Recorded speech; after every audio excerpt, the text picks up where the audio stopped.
بسم اللہ الرحمن الرحیم۔ آج کی گفتگو مولوی ساجد خان دیوبندی کراچی والا، اس کے وہ الزامات جو اس نے سیدی اعلیٰ حضرت عظیم البرکت پر لگائے اور ان کے فتاویٰ حسام الحرمین شریفین پر لگائے، اس کے جواب میں ہے۔ اسی لیے ہم نے یہ عنوان رکھا ہے کہ کذب و دجل حسام الحرمین میں ہے یا تمہاری دیوبندیوں کی کتاب المحند علی المفند میں ہے۔ ہم ان کا اب تقابلی جائزہ کریں گے۔ وہ عبارات جو علماء دیوبند کے اکابرین نے اپنی کتابوں میں لکھیں، وہ عبارات سیدی اعلیٰ حضرت عظیم البرکت نے غلط رنگ دے کر پیش کیں یا مکہ معظمہ اور مدینہ طیبہ شریف کے علماء اور باقی ملت اسلامیہ کے جتنے علماء اہل سنت تھے، ان سے اپنے حق میں فتویٰ حاصل کرنے کے لیے المحند علی المفند میں خلیل امبیٹھوی نے دجل اور کذب و افتراء سے کام لیا۔ ذرا اس کا تقابلی جائزہ کرتے ہیں۔ اور جو لوگ مذہب دیوبندی رکھتے ہیں کہ وہ اپنی آنکھوں سے اپنی جماعت پرستی یا فرقہ پرستی کی عینک کو ذرا اتار کے اس کو سنیں گے تو انشاءاللہ تعالی یقین حاصل ہو جائے گا کہ اس میں حقیقت کیا ہے، کہ حسام الحرمین میں عبارات کو آگے پیچھے کیا گیا یا المحند علی المفند میں عبارات کو آگے پیچھے کیا گیا۔ پہلی بات ہے خاتم النبیین والی عبارت جو تحذیر الناس میں مولوی قاسم نانوتوی نے لکھی۔ اس المحند کے صفحہ نمبر 39 پر یہاں ذکر کیا گیا ہے۔ یہ ہے جی 16واں سوال، صفحہ نمبر 38 سے شروع ہو رہا ہے اور یہ ترجمہ بھی انہی کا کیا ہوا ہے۔ البیان ناشران و تاجران کتب، از مولانا مفتی سید عبدالشکور ترمذی، تصدیقات قدیمہ و جدیدہ۔ سوال شروع ہو رہا ہے 38 پر۔ 16واں سوال، کیا کسی نبی کا وجود جائز سمجھتے ہو نبی کریم علیہ الصلاۃ والسلام کے بعد، حالانکہ آپ خاتم النبیین ہیں اور معنن درجہ تواتر کو پہنچ گیا ہے؟ آپ کا یہ ارشاد کہ میرے بعد کوئی نبی نہیں اور اس پر اجماع امت منعقد ہو چکا ہے، اور جو شخص باوجود ان نصوص کے کسی نبی کا وقوع جائز سمجھے، اس کے متعلق تمہاری کیا رائے ہے؟ اور کیا تم میں یا تمہارے اکابر میں سے کسی نے ایسا کہا ہے؟ تو اس کا جواب اب خلیل امبیٹھوی لکھ رہا ہے۔ ہمارا اور ہمارے مشائخ کا عقیدہ یہ ہے کہ ہمارے سردار آقا اور پیارے شفیع محمد رسول اللہ صلی اللہ علیہ وسلم خاتم النبیین ہیں اور آپ کے بعد کوئی نبی نہیں، جیسا کہ اللہ تعالیٰ نے اپنی کتاب میں فرمایا ولیکن محمد اللہ کے رسول اور خاتم النبیین ہیں، اور یہی ثابت ہے بکثرت حدیثوں سے جو مانن حد تواتر تک پہنچ گئیں، اور نیز اجماع امت سے، سو حاشا کہ ہم میں سے کوئی اس کے خلاف کہے، کیونکہ جو اس کا منکر ہے وہ ہمارے نزدیک کافر ہے، اس لیے کہ منکر نص صریح قطعی کا، بلکہ ہمارے شیخ و مولانا مولوی محمد قاسم صاحب نانوتوی رحمۃ اللہ علیہ نے اپنی دقت نظر سے عجیب دقیق مضمون بیان فرما کر آپ کی خاتمیت کو کامل و تام ظاہر فرمایا ہے۔ جو کچھ مولانا نے اپنے رسالہ تحذیر الناس میں بیان فرمایا، اس کا حاصل یہ ہے جی، اس کا حاصل یہ ہے، حاصل بیان ہو رہا ہے لیکن وہ لفظ بعین ہی بیان نہیں ہو رہے۔ اس کا حاصل یہ ہے کہ خاتمیت ایک جنس ہے جس کے تحت میں دو نوع داخل ہیں۔ ایک خاتمیت با اعتبار زمانہ، وہ یہ کہ آپ کی نبوت کا زمانہ تمام انبیاء علیہ السلام کی نبوت کے زمانہ سے متأخر ہے اور آپ بحیثیت زمانہ کے سب کی نبوت کے خاتم ہیں۔ اور دوسری نوع خاتمیت با اعتبار ذات، جس کا مطلب یہ ہے کہ آپ ہی کی نبوت ہے جس پر تمام انبیاء کی نبوت ختم و منتہا ہوئی، اور جیسا کہ آپ خاتم النبیین ہیں با اعتبار زمانہ، اسی طرح آپ خاتم النبیین ہیں بالذات، کیونکہ ہر وہ شے جو بالعدد ہو ختم ہوتی ہے اس پر جو بالذات ہو، اس سے آگے سلسلہ نہیں چلتا، اور جب کہ آپ کی نبوت بالذات ہے اور تمام انبیاء علیہ السلام کی نبوت بالعرض، اس لیے کہ سارے انبیاء کی نبوت آپ صلی اللہ علیہ وسلم کی نبوت کے واسطہ سے ہے، اور آپ صلی اللہ علیہ وسلم ہی فرد اکمل و یگانہ و دائرہ رسالت و نبوت کے مرکز اور عقد نبوت کے واسطہ ہیں۔ پس آپ خاتم النبیین ہوئے ذاتاً بھی اور زماناً بھی، اور آپ کی خاتمیت صرف زمانہ کے اعتبار سے نہیں ہے، اس لیے کہ یہ کوئی بڑی فضیلت نہیں کہ آپ کا زمانہ انبیاء سابقین کے زمانہ سے پیچھے ہے، بلکہ کامل سرداری اور غایت رفعت اور انتہا درجے کا شرف اسی وقت ثابت ہوگا جب کہ آپ کی خاتمیت ذات اور زمانہ دونوں اعتبار سے ہو، ورنہ محض زمانہ کے اعتبار سے خاتم الانبیاء ہونے سے آپ کی سیادت اور رفعت نہ مرتبہ کمال کو پہنچے گی۔ اس عبارت میں ایک تو انہوں نے اپنی جان کی قسم اٹھائی جبکہ ان کے مولوی رشید گنگوہی نے کہا ہے کہ اللہ کی قسم کے سوا اپنی جان کی قسم کھانا بھی ناجائز ہے۔ ٹھیک ہے، لیکن اس پوری عبارت میں وہ الفاظ جو تحذیر الناس میں مولوی قاسم نانوتوی نے لکھے، ان الفاظ کا ذکر ذرہ برابر بھی نہیں آیا۔ اب ذرا وہ تحذیر الناس دیکھ لیتے ہیں۔ یہ ہے تحذیر الناس، اس کا صفحہ ہے 25۔ اگر بالفرض بعد زمانہ نبوی صلی اللہ تعالیٰ علیہ وآلہ وسلم کوئی نبی پیدا ہو تو پھر بھی خاتمیت محمدی میں کچھ فرق نہ آئے گا، چہ جائے کہ آپ کے معاصر کسی اور زمین میں، یا فرض کیجئے اسی زمین میں کوئی اور نبی تجویز کیا جائے، بالجملہ ثبوت اثر مذکور دون مثبت ثابت خاتمیت ہے۔ یہ وہ الفاظ ہیں جو سیدی اعلیٰ حضرت عظیم البرکت نے اپنے فتاوی حسام الحرمین میں ذکر کیے، لیکن یہ والا مولوی خلیل امبیٹوی صاحب، اس نے اپنی اس کتاب میں ان الفاظ کا ذکر نہیں کیا۔ تو مولوی ساجد صاحب، اب مجھے بتائیے آپ کہ جھوٹا کون ہوا؟ علماء عرب و عجم کے سامنے اپنے اکابر کی عبارت کو کھا جانے والا، پیش ہی نہ کرنے والا، یا وہ سیدی اعلیٰ حضرت جنہوں نے بعین ہی لفظ بلفظ پیش کر دیا؟ سکرین پہ چل رہا ہے، آپ دیکھ سکتے ہیں کہ سیدی اعلیٰ حضرت نے حسام الحرمین میں وہی الفاظ پیش کیے، عربی میں تھی تو اس کا معنی عربی میں کر دیا، لیکن جب اس کا اردو ترجمہ کیا تو وہی الفاظ اس اردو ترجمے میں بھی شائع کر دیے۔ اب بتائیے کذب کس نے کیا، دجل کس نے کیا، جھوٹ کس نے بکا، اور اپنے اکابرین کے دفاع میں ساتھ میں کفر کا فتویٰ بھی لگا دیا ہے۔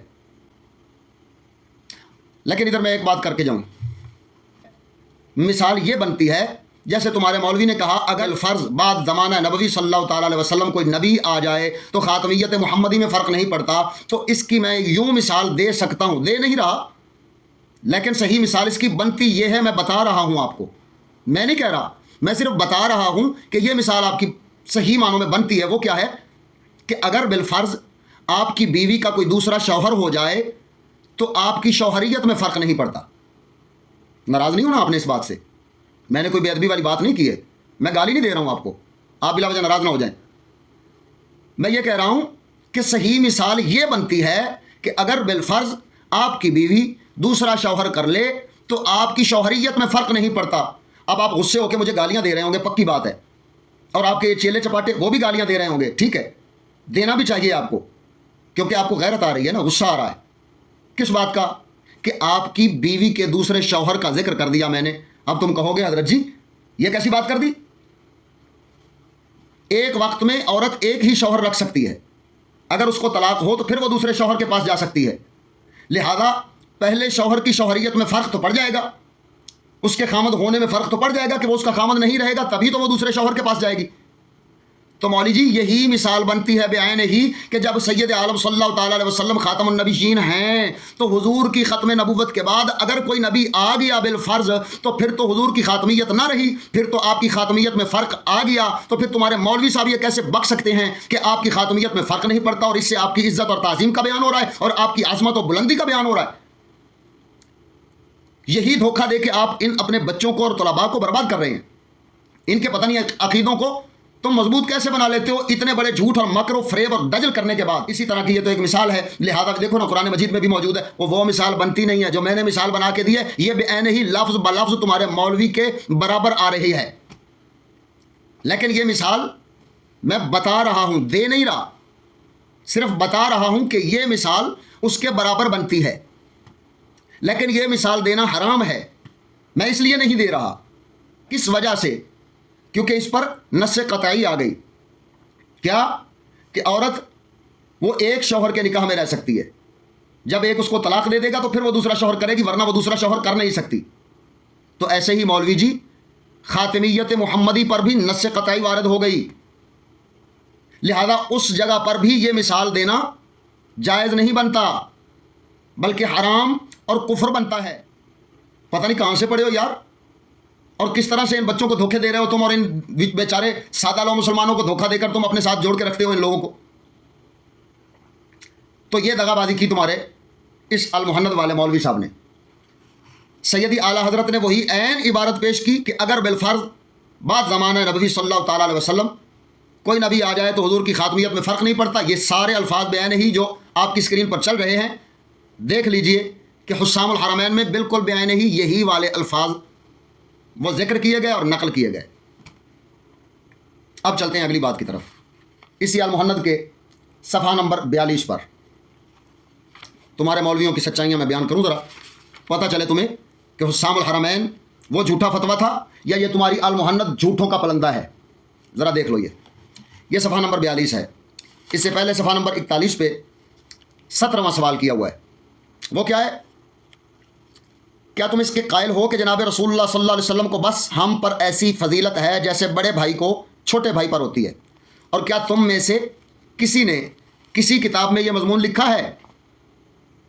اب آگے سے یہ مولوی خلیل امبیٹوی صاحب یہ کیا کہہ رہے ہیں؟ یہ کہہ رہے ہیں کہ جواب، اور یہ ترجمہ میں نے نہیں کیا، یہ تمہاری مولویوں نے کیا ہوا ہے، ہم میں اور ہمارے بزرگوں میں سے کسی کا بھی یہ عقیدہ نہیں، اور ہمارے خیال میں کوئی ضعیف الایمان بھی ایسی خرافات زبان سے نہیں نکال سکتا.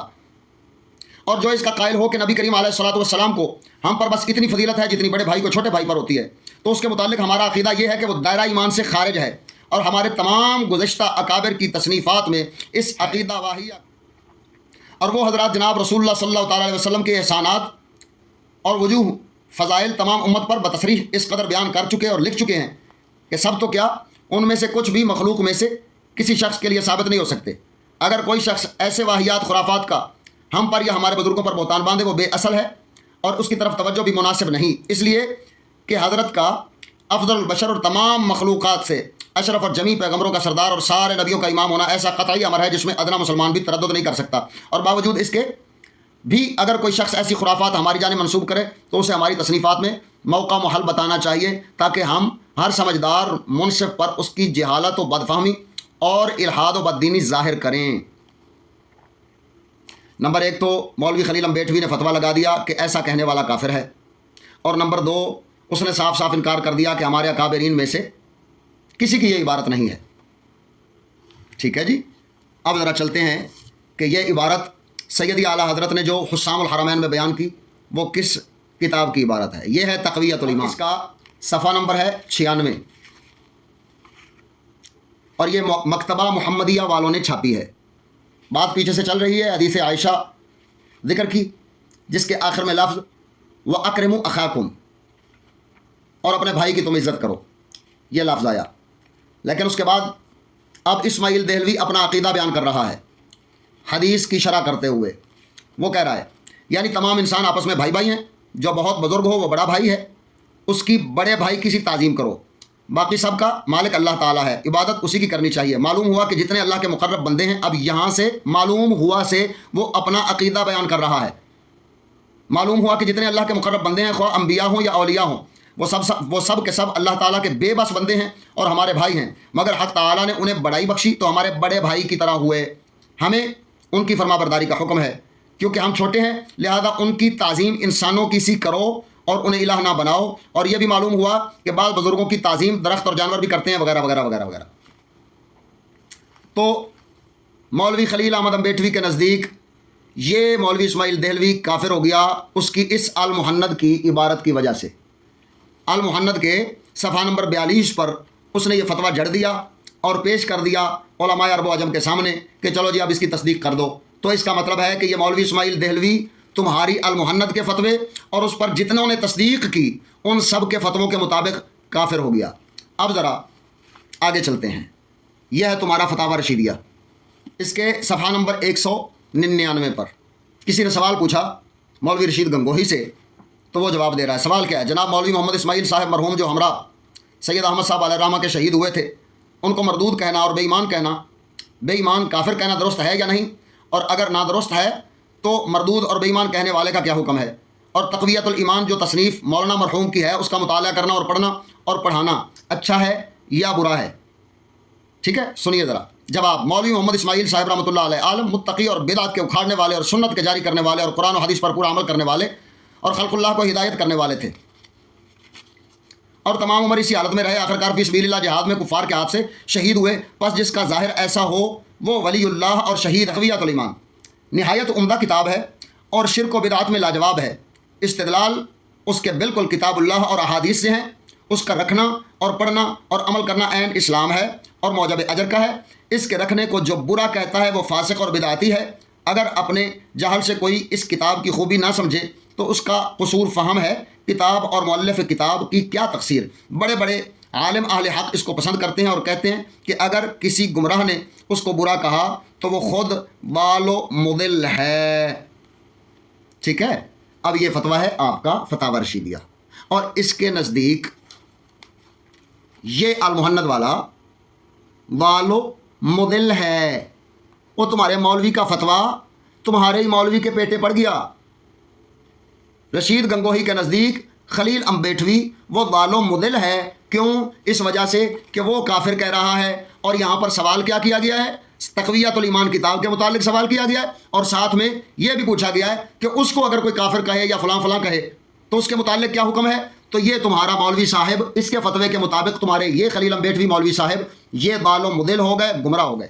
اب اسی صفحہ 200 کے آخر میں سوال مولانا محمد اسماعیل شہید دہلوی جو مستند الوقت شیخ الکل مولانا شاہ ولی اللہ صاحب محدث دہلوی کے پوتے ہیں، ان کو مردود اور کافر کہنا اور لان تان کرنا صحیح ہے یا نہیں؟ اگر صحیح نہیں ہے تو ایسے شخص کا کیا حکم ہے؟ اور کتاب تقویۃ الایمان مصنف و مولانا مرحوم کیسی ہے، اس کا پڑھنا اچھا ہے یا برا؟ مولوی محمد اسماعیل جواب دے رہا ہے، یہ رشید گنگوہی۔ مولوی محمد اسماعیل صاحب عالم متقی، بدعت کے اکھاڑنے والے اور سنت کے جاری کرنے والے اور قرآن و حدیث پر پورا عمل کرنے والے اور خلق کو ہدایت کرنے والے تھے، اور تمام عمر اسی حال میں رہے، آخرکار فی سبیل اللہ جہاد میں کفار کے ہاتھ سے شہید ہو گئے۔ بس جس کا ظاہر حال ایسا ہو وہ ولی اللہ اور شہید ہے۔ حق تعالیٰ فرماتا ہے ان اولیاءہ الی المتقون، کوئی نہیں اولیاء حق تعالیٰ کا سوائے متقیوں کے۔ بموجب اس آیت کے مولوی اسماعیل دہلوی صاحب ولی ہوئے۔ اب ذرا آخر میں چلیے، اور مخلص ولی ہے۔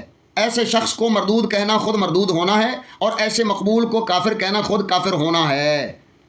آگے حدیث قدسی کا ذکر کیا، من عاد لی ولیا فقد آذنت بالحرب، اور اس کے آگے بھی لعن تان کے متعلق کہہ رہا ہے، یعنی لعن و تان بھی کیا، کافر و مردود بھی کہا۔ جو مولوی اسماعیل دہلوی کو کافر و مردود کہے یا لعن تان کرے، لہذا اس فتاوے کے مطابق تمہارا یہ والا مولوی خلیل امبیٹوی وہ لعنتی بھی ہوا، کافر بھی ہوا۔ میں نہیں کہہ رہا، یہ تمہارا رشید گنگوہی کہہ رہا ہے، کیونکہ اس نے مولوی اسماعیل دہلوی کے اس فتوے کے متعلق بات کی ہے کہ یہ ہمارے اکابر میں سے کسی نے فتویٰ دیا نہیں ہے، اور جس نے یہ بات کی ہے وہ کافر ہے، وہ فلاں ہے، وہ فلاں ہے، وہ فلاں ہے۔ میں عبارت پڑھ کے سنا چکا ہوں۔ اب مجھے یہ بتائیے کہ علماء عرب و عجم سے دستخط لینے کے لیے، تصدیقات لینے کے لیے مولوی اسماعیل دہلوی جس کو یہ اپنا بڑا مانتے ہیں، اور رشید گنگوہی اس کی تعریفوں میں پل باندھے جا رہا ہے، اس کو بھی کافر کہہ ڈالا تاکہ وہ تصدیقات مل جائیں۔ تو ان کے نزدیک کفر و اسلام کا کوئی معنی ہی نہیں ہے۔ ان کے نزدیک بس یہ ہے کہ ہمیں کوئی غلط نہ کہے، ہمیں کوئی جھوٹا نہ کہے، ہمیں کوئی گستاخ نہ کہے، اس کے بدلے میں ہمیں اگر مولوی اسماعیل دہلوی کو کافر کہنا پڑے تو ایک بار کہہ کے ان سے خطوط لے لیتے ہیں، ان سے جو ہے وہ دستخط لے لیتے ہیں، مہرے لے لیتے ہیں، تصدیقات لے لیتے ہیں، پھر اس کے بعد جو ہے وہ مولوی اسماعیل دہلوی ہمارا اور ہم مولوی اسماعیل دہلوی کے کوئی فرق ہی نہیں پڑتا، مسئلہ ہی کوئی نہیں۔ تو اب ناظرین و سامعین وہ خود اس بات سے اندازہ لگائیں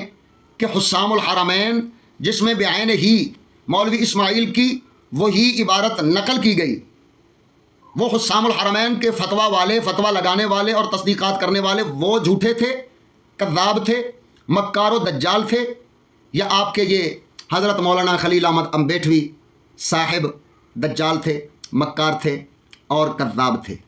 اگلی بات پر چلتے ہیں ذرا۔ اب یہ مولوی خلیل امبیٹوی صاحب، ان سے ان کے ہی کلام کے متعلق پوچھا گیا، یہ صفحہ نمبر 44 ہے۔ 19واں سوال ہے، کیا تمہاری یہ رائے ہے کہ ملعون شیطان کا علم سید الکائنات علیہ الصلاۃ والسلام کے علم سے زیادہ اور مطلقاً وسیع تر ہے؟ اور کیا یہ مضمون تم نے اپنی کسی تصنیف میں لکھا ہے؟ اور جس کا یہ عقیدہ ہو اس کا حکم کیا ہے؟ اب جواب سنیے ذرا خلیل امبیٹوی صاحب۔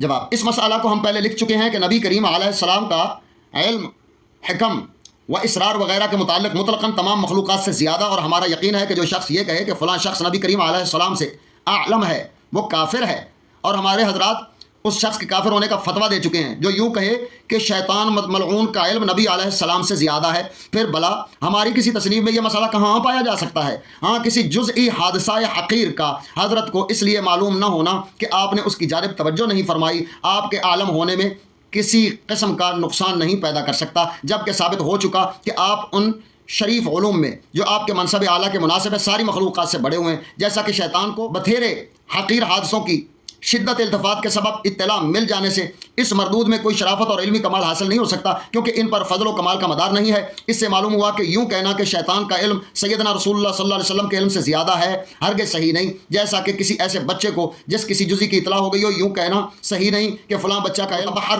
و محقق مولوی سے زیادہ ہے، جس کو جملہ علوم و فنون معلوم ہے مگر یہ جزئی معلوم نہیں۔ اور ہم ہدہد کا سیدنا سلیمان علیہ السلام کے ساتھ پیش آنے والا قصہ بتا چکے ہیں اور یہ آیت پڑھ چکے ہیں، مجھے وہ اطلاع ہے۔ اب اس کے آگے اس نے مثالیں بھی دیں، اس نے بہت ساری باتیں کی، لیکن وہ والی بات جو خود اس نے اپنی براہین قاطعہ میں لکھی تھی اس والی بات کو پی گئے حضرت جی۔ یہ لیجئے براہین قاطعہ۔ براہین قاطعہ میں لکھا ہے کہ شیطان اور ملک الموت کا حال دیکھ کر علم محیط زمین کا فخر عالم کو خلاف نصوص قطعیہ کے بلا دلیل محض قیاس فاصلہ سے ثابت کرنا شرک نہیں تو کون سا ایمان کا حصہ ہے؟ شیطان اور ملک الموت کو یہ وسعت نص سے ثابت ہوئی، فخر عالم کی وسعت علم کی کون سی نص قطعی ہے کہ جس سے تمام نصوص کو رد کر کے ایک شرک ثابت کر رہے ہیں؟ کیا مطلب ہے کہ سید عالم صلی اللہ علیہ وسلم کے علم غیب کو تم ثابت کر کے شرک ثابت کر رہے ہو، جبکہ شیطان کو وہ علم ہے تو نصوص سے اس کا ثابت ہے، ملک الموت کو علم ہے تو اس سے بھی ملک الموت کا علم بھی نص سے ثابت ہے، لیکن رسول اکرم کا علم چونکہ نص سے ثابت نہیں ہے، اس وجہ سے کون سے علم کو ثابت کر کے تم شرک کرنا چاہ رہے ہو؟ یہ مولوی خلیل امبیٹوی خود براہین قاطعہ میں لکھ چکا ہے، اپنی ہی زبان سے خود اسی عبارت میں کہہ رہا ہے، جو شخص یہ کہے کہ فلاں شخص نبی کریم علیہ السلام سے اعلم ہے وہ کافر ہے، اور ہمارے حضرات اس شخص کے کافر ہونے کا فتویٰ دے چکے ہیں جو یوں کہے کہ شیطان ملعون کا علم نبی علیہ السلام سے زیادہ ہے۔ اب اس نے کیا کیا؟ اپنی براہین قاطعہ والے وہ الفاظ پی گیا، لیکن سیدی اعلیٰ حضرت نے وہی الفاظ بعین ہی حسام الحرمین میں نقل کیے۔ تو اب مجھے بتائیے کہ یہ کذب و دجل، یہ مکر و فریب، اپنی عبارت کو چھپانے کا اور اپنے آپ پر ہی فتویٰ کفر لگانے کا کس نے کیا؟ تاکہ دستخط لیے جا سکیں، تاکہ تصدیقات لی جا سکیں، تاکہ دیوبندیت کو وہابیت جو وہ اپنے عقائد سے ثابت کر چکے ہیں عوام میں، اب یہ سنی اور بریلوی طبقہ یہ ہمیں دیوبندی وہابی کیا کرنا پکارے، بلکہ ہم رہیں سنی ہی، لہذا تصدیقات مل جائیں، بدلے میں ہم خود پر ہی کفر کا فتویٰ لگا کر پیش کر دیتے ہیں تاکہ تم تصدیق کر دو، سائن کر دو، موج مارو۔ بس ہماری موج ہو گئی اس بات پر کہ اب ہمیں حسام الحرمین کی شدت برداشت نہیں کرنی پڑے گی۔ یہ کیسی شدت تھی کہ تم نے خود کو کافر کافر کہنا شروع کر دیا؟ صدقے ہو میرے اعلیٰ حضرت سیدی امام احمد رضا امام اہل سنت، سچ فرمایا تم نے کہ قل کے رضا ہے خنجر خونخوار و برق بار، اعداء سے کہہ دو کہ خیر منائیں نہ شر کریں۔ ہے اور میرے اعلیٰ حضرت عظیم البرکت کی قلم کا چلنا تھا کہ تم نے خود کو کافر کافر کہنا شروع کر دیا اور ایک دوسرے کو بھی کافر کافر کہنا شروع کر دیا، لیکن وہ گستاخانہ عبارتیں وہ اب بھی تمہارا پیچھا کر رہی ہیں کیونکہ تم نے رجوع نہیں کیا، تم نے توبہ نہیں کی۔ اس وقت توبہ کر لیتے یہی آسان تھا، آج ہمارے ہاتھوں ذلیل نہ ہو رہے ہوتے، یہ ذلت تمہارا مقدر نہ بنی ہوتی۔ اب جب اپنی ذلت اور اپنی کفر و گستاخی کو چھپانا ہو تو پھر سیدی اعلیٰ حضرت پر، ان کی عزت و ناموس پر حملہ کر دینا اور دشنام ترادیاں کرنا، اور یہ طریقہ تمہیں سکھایا ہے، ہاں یہ طریقہ تمہیں سکھایا ہے چاند پوری نے، صحیح چاند پوری کے بچے ہو تم، وہی طریقہ اختیار کر رہے ہو جو اس نے گالیاں نکالنے کا اور بکواسات و خرافات کرنے کا طریقہ نکالا تھا، بالکل وہی طریقہ تم نے اختیار کیا ہوا ہے، اسی کے نقش قدم پر چل رہے ہو۔ لیکن ظالموں شرم کرو، آخر قبر میں بھی جانا ہے، آخر اللہ رسول کی بارگاہ میں جواب بھی دینا ہے، آخر اس رحمت عالم نور مجسم شفیع معظم صلی اللہ تعالیٰ علیہ وسلم کے سامنے کھڑے ہو کر میزان پر تم نے حساب بھی دینا ہے۔ اس وقت کیا کہو گے؟ یہ دنیا کے بے وقوف لوگوں کو جو حال کو تم دھوکہ دے سکتے ہو، اللہ رسول کی بارگاہ میں جا کر کیا کرو گے؟ قیامت کے دن رسول اللہ صلی اللہ تعالیٰ علیہ وسلم کی بارگاہ میں کیسا شرمندگی والا منہ لے کر تم جاؤ گے؟ سنو ذرا آگے، ابھی ابتدائے عشق ہے روتا ہے کیا، آگے آگے دیکھیے ذرا ہوتا ہے کیا۔ صفحہ نمبر ہے جی 35، السوال الثانی عشر، 12واں سوال۔ محمد بن عبد الوہاب نجدی حلال سمجھتا تھا مسلمانوں کے خون اور ان کے مال و آبرو کو، اور تمام لوگوں کو منسوب کرتا تھا شرک کی جانب، اور سلف کی شان میں گستاخی کرتا تھا۔ اس کے بارے میں تمہاری کیا رائے ہے، اور کیا سلف اور اہل قبلہ کی تکفیر کو تم جائز سمجھتے ہو یا کیا مشرب ہے؟ یہ سوال کیا انہوں نے، اب یہ حضرت جواب کیا دے رہے ہیں۔ ہمارے نزدیک ان کا حکم وہی ہے جو صاحب در مختار نے فرمایا، اور خارج ایک جماعت ہے شوکت والی جنہوں نے امام پر چڑھائی کی تھی تعویل سے کہ امام کو باطل یعنی کفر یا ایسی معصیت کا مرتکب سمجھتے تھے جو قتال کو واجب کرتی ہے۔ اس تعویل سے یہ لوگ ہماری جان و مال کو حلال سمجھتے اور ہماری عورتوں کو قید بناتے ہیں۔ آگے فرماتے ہیں ان کا حکم باغیوں کا ہے، اور پھر یہ بھی فرمایا کہ ہم ان کی تکفیر صرف اس لیے نہیں کرتے کہ یہ فعل تعویل سے ہے، اگرچہ باطل ہی صحیح. اور علامہ شامی نے اس کے حاشیے میں فرمایا ہے جیسا کہ ہمارے زمانے میں عبد الوہاب کے تابعین سے سرزد ہوا کہ نجد سے نکل کر حرمین شریفین پر غالب ہوئے، اپنے کو حنبلی مذہب بتاتے تھے، مگر ان کا عقیدہ یہ تھا کہ بس وہی مسلمان ہیں اور جو ان کے عقیدہ کے خلاف وہ مشرک ہیں، اور اسی بنا پر انہوں نے اہل سنت اور علماء اہل سنت کا قتل مباح سمجھ رکھا تھا، یہاں تک کہ اللہ تعالیٰ نے ان کی شوکت کو توڑ دی. اس کے بعد میں کہتا ہوں کہ عبد الوہاب اور اس کا تابع کوئی شخص بھی ہمارے کسی سلسلہ مشائخ میں نہیں، نہ تفسیر و فقہ و حدیث کے علمی سلسلہ میں، نہ تصوف میں. اب رہا مسلمانوں کی جان و مال و آبرو کا حلال سمجھنا، سو یہ نہ حق ہوگا یہ حق، پھر اگر نہ حق ہے تو بلا تعویل ہوگا جو کفر اور خارج از اسلام ہوتا ہے، اور اگر ایسی تعویل سے ہے جو شرعاً جائز نہیں تو فسق ہے، اور اگر بحق ہو تو جائز بلکہ واجب ہے. باقی رہا سلف اہل اسلام کو کافر کہنا، سو حاشا ہم ان میں سے کسی کو کافر کہتے یا سمجھتے ہوں، بلکہ یہ فصل ہمارے نزدیک رفض اور دین میں اختراع ہے. تو ہم تو ان بدعتیوں کو بھی جو اہل قبلہ ہیں جب تک دین کے کسی ضروری حکم کا انکار نہ کریں کافر نہیں کہتے. یہ المحند والا وہ ہم سنیوں کا نام لے کر کہہ رہا ہے کہ بدعتیوں کو ہم کافر نہیں کہتے، ٹھیک ہے، لیکن وہاں پر کیا کہہ رہا ہے؟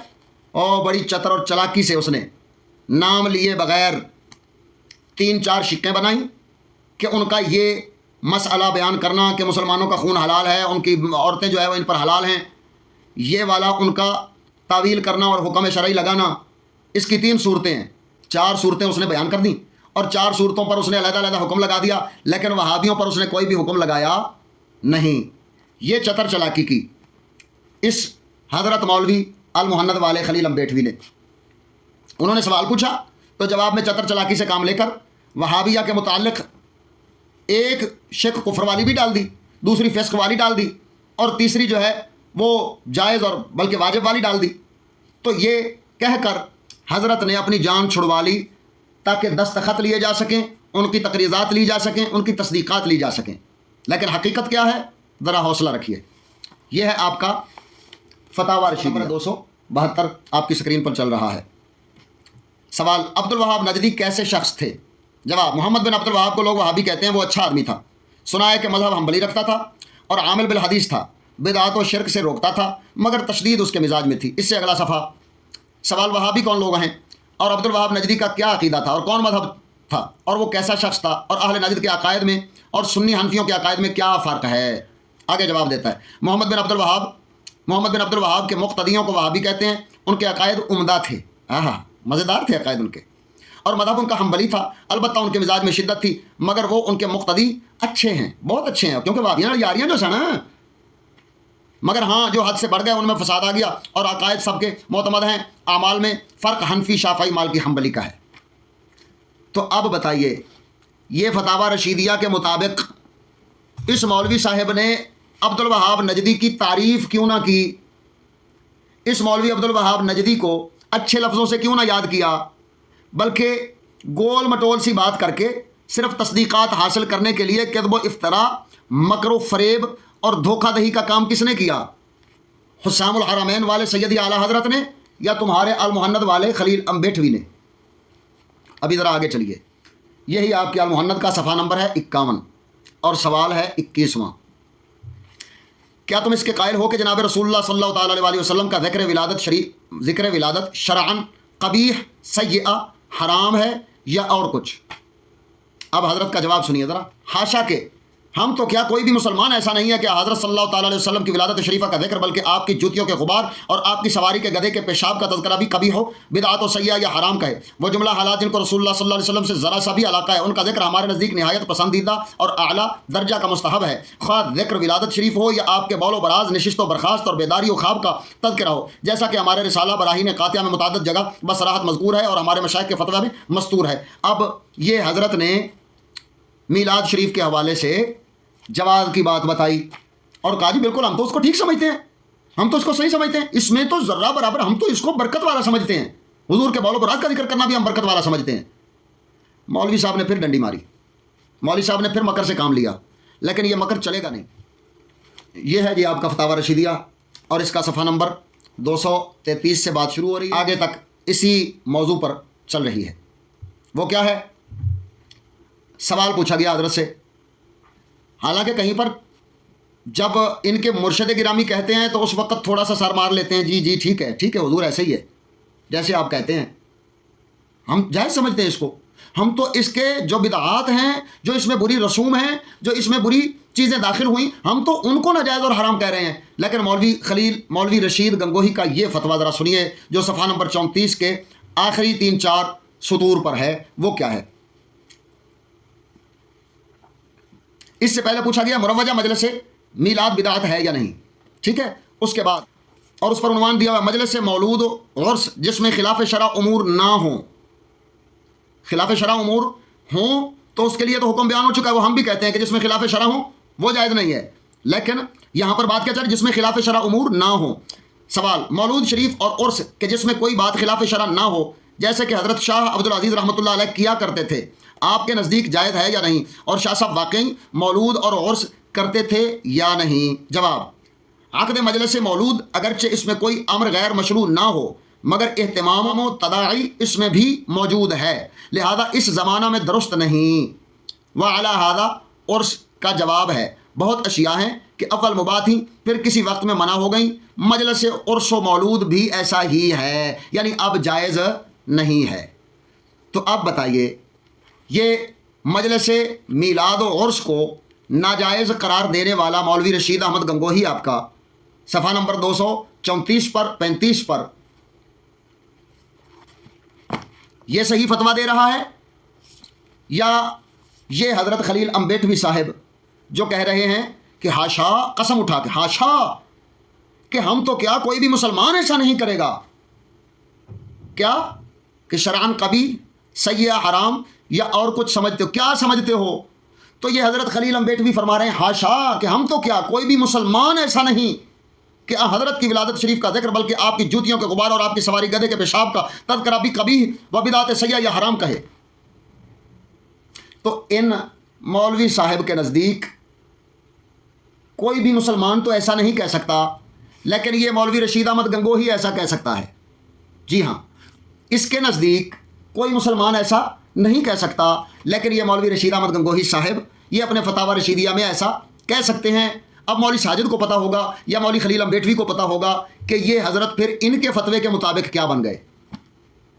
جب وہ مسلمان نہ رہے تو پھر خود ہی تصور کر لیں کہ وہ کیا بن گئے. میں نہیں کہوں گا، آپ خود ہی سمجھ جائیں گے. ہم نام بھی لیتے ہیں تو ہو جاتے ہیں بدنام، کوئی کر ڈالے قتل بھی تو چرچا نہیں ہوتا. اور مولوی ساجد خان صاحب ذرا ادھر توجہ کیجئے، وہ آپ کے مولوی آپ کے اپنوں کے فتووں سے ہی کافر ہیں. تم پھرتے ہو اس وجہ سے غصہ بنا کے کہ سیدی اعلیٰ حضرت نے ان پر کفر کا فتویٰ لگا دیا. تم پھرتے ہو غصہ کرتے سیدی اعلیٰ حضرت پر، اور تمہارے اپنے مولوی ہی ایک دوسرے کو کافر کافر کہہ رہے ہیں. پہلے اس کو اس کے فتوے سے بچا لے اور اس کو اس کے فتوے سے بچا لے، پھر سیدی اعلیٰ حضرت پر بھی کلام کرتے ہیں. میں نے تو چیلنج تمہارا قبول کیا ہوا ہے کہ کرتے ہیں نا مناظرہ، لیکن لگانا فتویٰ جیسے سیدی اعلیٰ حضرت نے ڈنکے کی چوٹ پر فتویٰ لگایا تھا تو لگا تو بھی فتویٰ، لگائیں تیرے علماء دیوبند بھی سارے فتویٰ، کیونکہ تمہارے اکابرین پر وہ فتویٰ لگ چکا ہے. اور یہ مسئلہ بھی تمہارے اکابرین کی ان عبارات سے شروع ہوا تھا. سیدی اعلیٰ حضرت عظیم البرکت نے جو حسام الحرمین لکھا ہے وہ کس وجہ سے لکھا ہے؟ وہ اس وجہ سے لکھا ہے کہ تمہارے اکابرین کی کفریہ عبارات، گستاخانہ عبارات وہ تمہاری کتابوں میں موجود تھیں. تم کہتے ہو کہ جی ہمارے باقی عقائد، باقی کتاب پوری میں بقیہ پر تو جو ہے وہ ہمارا وہ عقیدہ اہل سنت ہی ہے. تو ہم بھی یہی کہتے ہیں کہ جو بقیہ اہل سنت والا عقیدہ ہے وہ رکھو اور اپنی کتابوں سے ان عبارتوں کو ختم کرو، اور یہ کہو کہ تمہارے اکابرین نے غلطی کی تھی، ان سے غلط کلامی ہو گئی تھی، ان سے گستاخی ہو گئی تھی، یا چلو کم از کم یہی تعویل کر لو کہ نہیں وہ توبہ کر گئے تھے. وہ اس سے تمہارا کوئی نہ کوئی کاک بچ جائے گا، کوئی پھکا تھوڑے پلے رہ جانا. لیکن اگر اسی ضد پہ ڈٹے رہو گے تو ہم کافر نہیں کہہ رہے. اب وہ حسام الحرمین میں اعلیٰ حضرت عظیم البرکت نے جو کہہ دیا کہنا تھا اور تصدیقات کر دی جن نے تصدیقات کرنی تھی، اب نتیجہ عوام کے سامنے ہے تو فیصلہ اب عوام نے کرنا ہے کہ یہ المحند کتاب یہ سچی ہے اور اس کا لکھنے والا بالکل سچ بول رہا ہے، جس نے وہ عبارتیں نقل ہی نہیں کی، ان عبارتوں کا ذکر ہی نہیں کیا، اور باقی کتاب میں جو عقائد اہل سنت انہوں نے بیان کیے تھے وہی والے بیان کیے ہیں صرف. تو مکر و فریب اور دجل سے کام یہ خلیل امبیٹوی صاحب نے المحند میں لیا ہے یا سیدی اعلیٰ حضرت جنہوں نے بے عین ہی لفظ بلفظ وہ عبارات نقل کی ہیں. اب فیصلہ عوام کو کرنا ہے. لیکن آخر میں مولوی ساجد دیوبندی کو میں ایک بار پھر کہوں گا کہ رک جا ادھر ہی، یہ تیرے اور تیرے اکابرین کے لیے بہتر ہوگا. تو جتنا زبان درازی کرتا چلا جائے گا تمہارا یہ کچا چٹھا اتنا ہی کھلتا چلا جائے گا. اور یہ ذہن میں رکھ، بات صرف ایمان اعلیٰ حضرت تک رکے گی نہیں. ایمان اعلیٰ حضرت عظیم البرکت تو الحمدللہ تعالیٰ ثابت ہے، اور اگر تو سامنے بیٹھے گا نا تو کبھی منٹ کی بات کرتا ہے، کبھی 10 منٹ کی بات کرتا ہے. یہ تیرے منٹ شنٹ نہیں چلنے. انشاءاللہ تعالیٰ تو اپنے اکابرین کو ہی کافر کہہ کے اٹھے گا یا پھر درمیان میں لڑ کے بھاگ جائے گا. اگر دو بدو مناظرہ نہ کرنے والا کوئی دعویٰ کرتا ہے تمہارے ساتھ کہ نیٹ پہ ہی مناظرہ کر لو، تو وہ اس وجہ سے کرتا ہے کہ جب تمہارے پاس کوئی دلائل بچتے نہیں ہیں نا تب تم یہی کرتے ہو. جیسے راشد رضوی کی ویڈیو پہلے چل رہی ہے، اس میں جو حشر تم نے کیا ہے، تمہارے مولویوں نے کیا ہے، ان کے ساتھ لڑائی جھگڑا کر کے، فساد کر کے، کتابیں چھین کر تم یہی کرنا چاہتے ہو. تم پھر سے ایک نیا ڈرامہ بنانا چاہتے ہو تاکہ تمہاری شہرت اور مقبولیت بھی عوام میں بنی رہے اور تمہارے کفریات پر بھی پردہ پڑا رہے. لیکن اب یہ پردہ پڑنے والا نہیں ہے.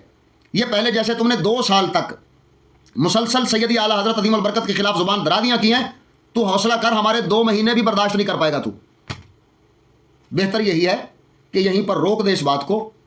اول تو سب سے بہتر یہ ہے کہ توبہ کر لے اپنے ان اکابرین کی عبارات سے، ورنہ ان عبارات کی وجہ سے تو بھی نہیں بچے گا. تیری کفریہ عبارات بھی نکال کے دکھائیں گے جو انہی کے فتووں کے مطابق تمہیں کافر ثابت کریں گی. ہم نہیں کہیں گے، یہ تمہارے اکابرین ہی تمہیں کافر کہیں گے. یہ خلیل امبیٹ بھی تمہیں کافر کہے گا، تمہارے باقی مولویوں کو بھی یہی کافر بنا دے گا. لہذا ہوش کر اور رجوع اللہ کر اور توبہ کر لے. ابھی وقت ہے. آج لے ان کی پناہ، آج مدد مانگ ان سے، پھر نہ مانیں گے قیامت میں تو گر مان گیا.